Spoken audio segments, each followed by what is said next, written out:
old fellow gunners. Tim here, reloading bench.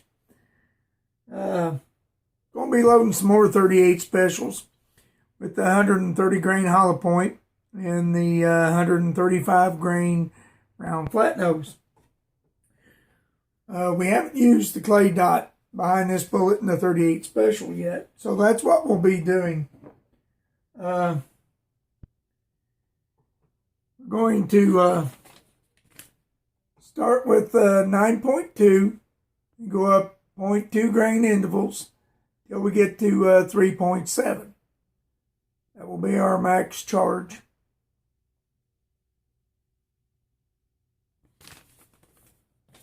All right.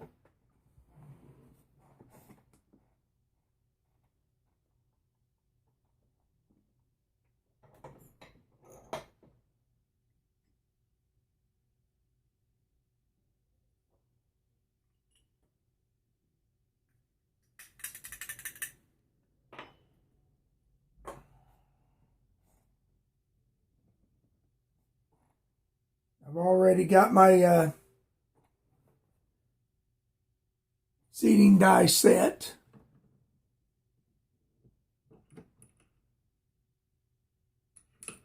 I'll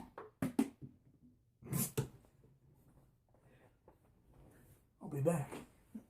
Yeah. Oh, there we go. All right. Yeah. Only bad thing about traditional lube. Oh, I will be loading these with traditional lube. This is Lyman Super Moly. This is the hollow point, 130 grains.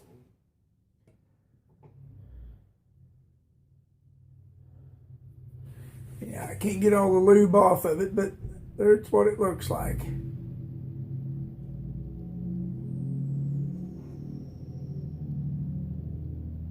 Got a crimp on it. But now this is a fast burning powder. It don't need much of a crimp.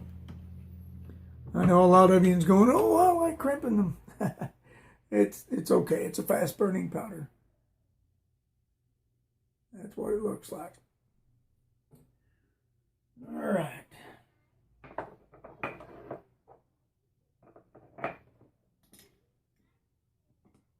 I'll load one of the 135 grain so you can see what it looks like.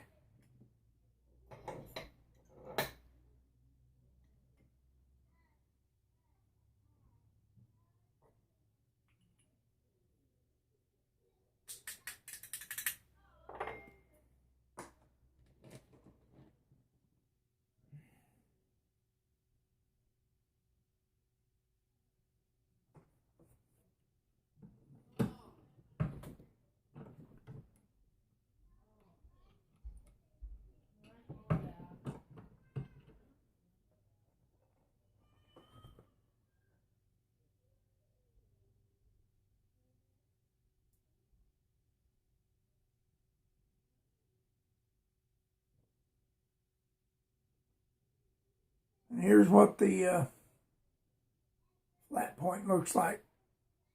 Flat nose.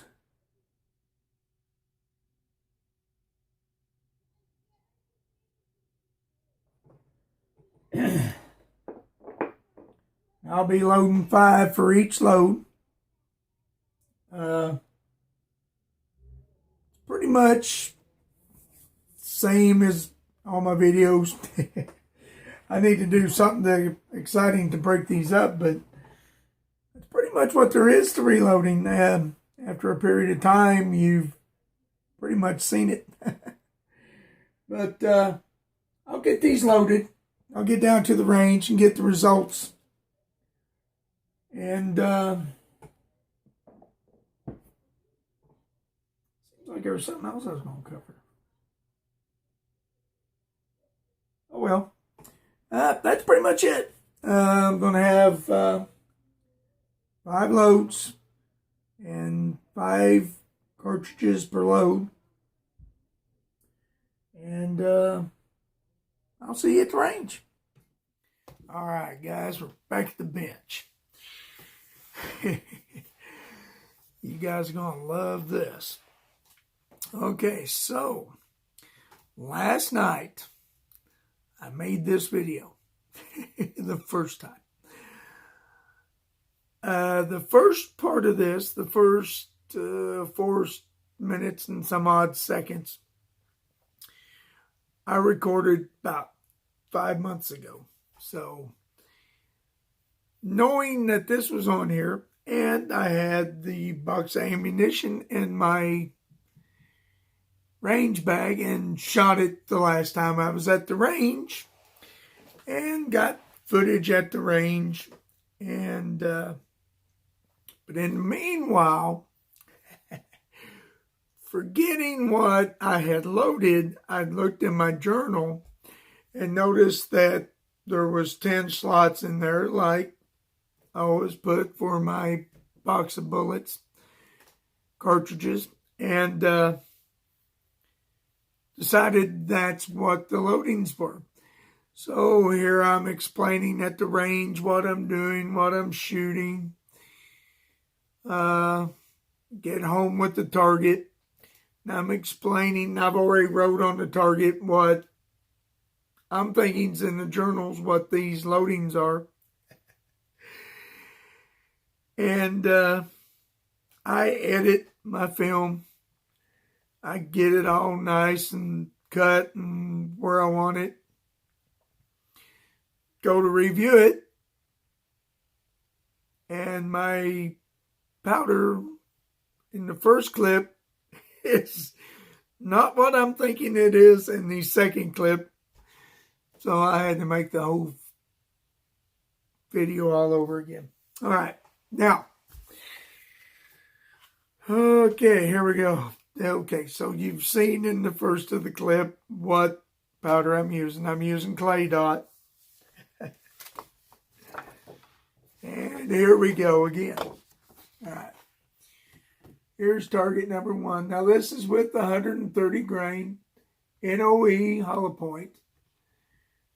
Shot these 3 and then I shot these 2. Knowing that they were spread out, I thought I'd better run down and circle them, so I circled them so they wouldn't interfere with the other ones. I actually don't think it was shooting that far off. I actually think I was aiming at the wrong target. I'm a disaster. Anyway, but now here's, and that was 2.9 grains of claydot.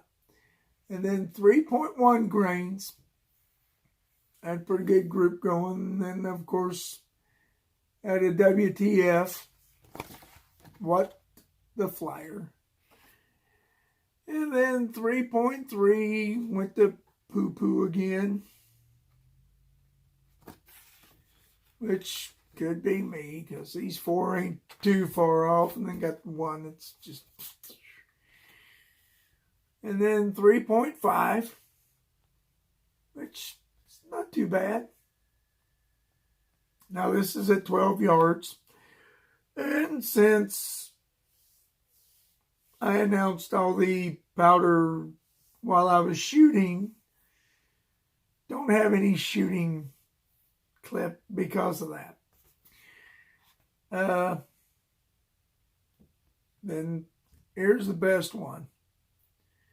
And when I get into the numbers, you'll understand. Now, there is only 4 shots in this target.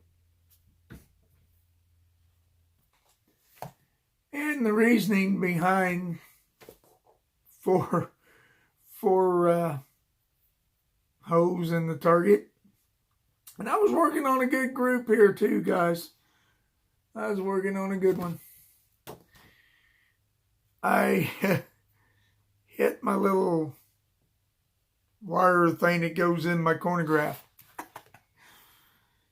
All right. But it still worked. I just turned it the way and it kind of looks funny, but it works. So then went to the 135 grain round flat points and shot this group. one here, and over in here. And then that was 2.9. And then the 3.1 shot here. And then I think there was 2 down in here somewhere. So it wasn't all that good. Then the 3.3, which isn't all that good either. Now the 3.5, that's not too bad. I'd just assume it was better than that. And then the 3.7 got bigger even yet. Okay. Now we're going to get into the numbers. And you'll see why these groups were good and some were bad. All right.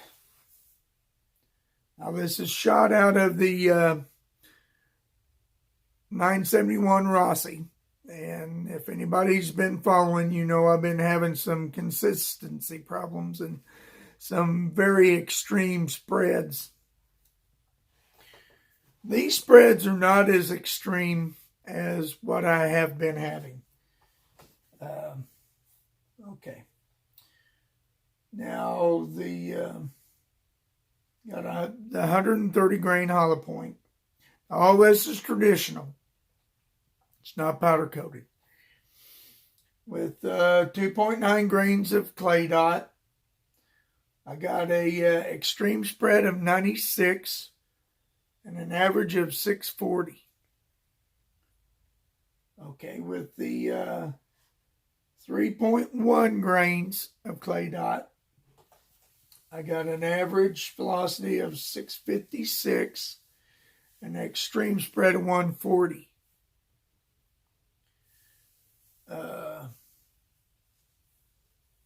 With 3.3 grains, I got an average speed of 666 and an extreme spread of 89. With the 3.5 grains, average velocity was 735 with an extreme spread of 120. Okay, now you see in the numbers is relating with the targets. So that's probably why I'm getting a bigger spread on my target. Okay, now this is the one where I was getting a good group until I hit my corner graph. Getting an average velocity of 785 with an extreme spread of 41. The best extreme spread yet. And it showed in the target. Okay. Now we're going with the 135 grain round flat nose. With 2.9 grains of claydot, I was getting an average of 620 and an extreme spread of 83. With 3.1 grains, got a average velocity of 695 and 87 extreme spread. And then with 3.3, I got 719 as an average speed and 95 as an extreme spread.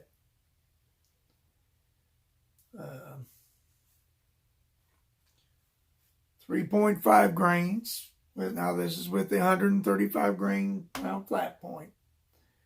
776 as an average speed and 63 as an extreme spread. Okay, and then on the last one, 3.7 grains, I got 759 with an extreme spread of 82. Now you noticed on them last ones, the 3.5 and 3.7, I lost almost 20 feet per second, and my extreme spread went up, and it showed on the target. So a lot of this probably isn't my eyesight or my shooting. it probably is what's being shown here. So that's what I got to report on that. I'm thinking real seriously about getting my 45 out, my automatic. That way I ain't too, the cylinder difference won't be an issue, and then we'll see if maybe the chronograph is throwing me weird numbers, but I really don't think that's it. I think I am just getting some weird something going on. All right, guys. Thanks for watching. I'll catch you in the next video. Is this the best you can do? You need more range time.